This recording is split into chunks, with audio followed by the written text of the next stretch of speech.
This is the Hidden Killers podcast with Tony Brueski. Featuring author, psychologist, and daily contributor, Shavaun Scott. The trial of Chad Daybell continues on, and, well, the craziness continues with it as well. All sorts of exciting things, like magical emojis that give you powers.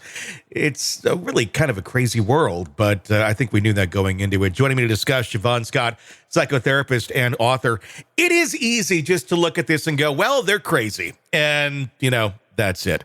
But they got here somewhere. They somehow went from living the semi-normal life at some point in time to, literally texting and saying, I'm talking to your dead grandfather, and if you want the special powers back, text me an emoji, and I'll give them back to you.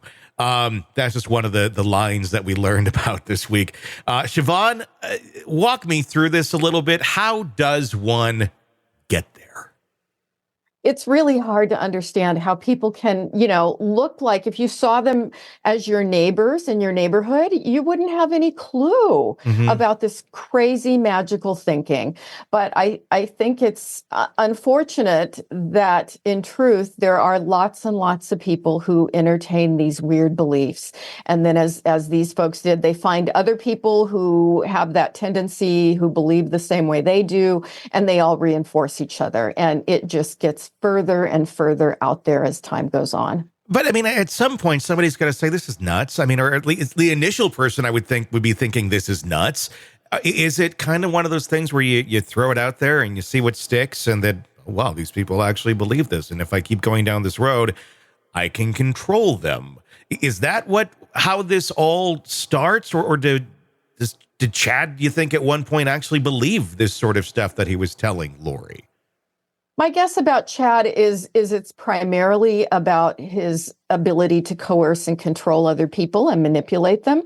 But he may have a touch of, as we talk about, this little delusional tendency to believe some of this crap, at least to a certain extent. And the more he got away with it and the more it worked, the more followers he could gather, the more influence he had, the better he got at using it. I mean, just the principles of it to get more and more people in here, because there are people, there's still people that believe in some of these principles. They may look at Chad and go, he's the wrong guy for this, and he misled us, but the right person came along and said this stuff, we'd eat it up, or they do eat it up, and they're waiting for that right person. What's going on in a mind that enables this way of thinking? Like, why? What is is there a desire? Are they missing something? Are they needing something? Is it a void that's being filled? Or is there something like just really not working correctly and things aren't adding up?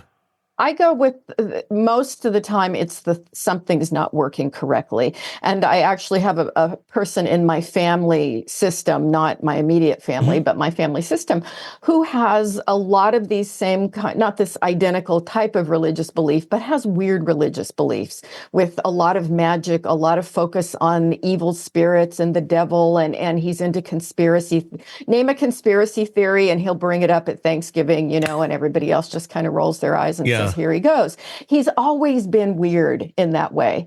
And again, he's held a normal job. He's an engineer. You wouldn't look at him and think, this guy's nuts. But there's always been this level of, kind of childish, bizarre, magical thinking. And I think there are a lot of people like that. And they do tend to congregate in religious or some kind of faith-based group, and they find each other. What draws people to that? It's complicated. I think sometimes it's that thing about projection, where it's rather than owning responsibility for their own lives and making their own choices and having the unpredictable nature of the universe, at play, they like to feel like there are these evil spirits against them and that they have some power to pray it away or use scripture against it. I think it makes them feel more in control. And that seems to be a part of it for many of them. Others just like the sense of, well, I'm tuned into this alternate reality. I'm tuned into this spiritual force, and it makes them feel powerful in that way.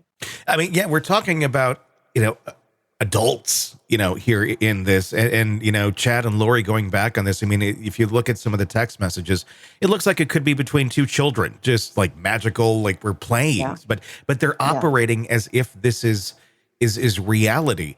Is it kind of going back to the whole thought process of, the unknown, where people are more likely to participate and continue on with something with the chance that maybe this is going to happen, or something like this is going to happen, versus here's reality, or here's the fact of like, this is going to happen or this is not going to happen, just absolutes. The fact that there's the mystery about it. Is that what kind of draws people in? It's like the magic grab bag. You never know what's going to be in there. And that's kind of draws people in.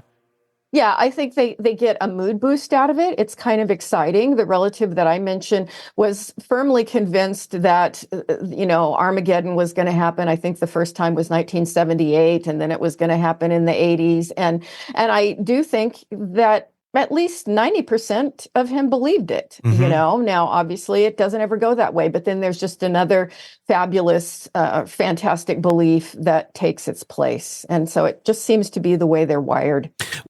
Sick of the ads? We are too. Start listening with no commercials now and get access to all of our episodes in advance of everyone else. Become a True Crime Today Premium Plus subscriber on Apple Podcasts. Search True Crime Today Premium Plus on Apple Podcasts or go to our podcast page and sign up now. True Crime Today Premium Plus. Sign up now.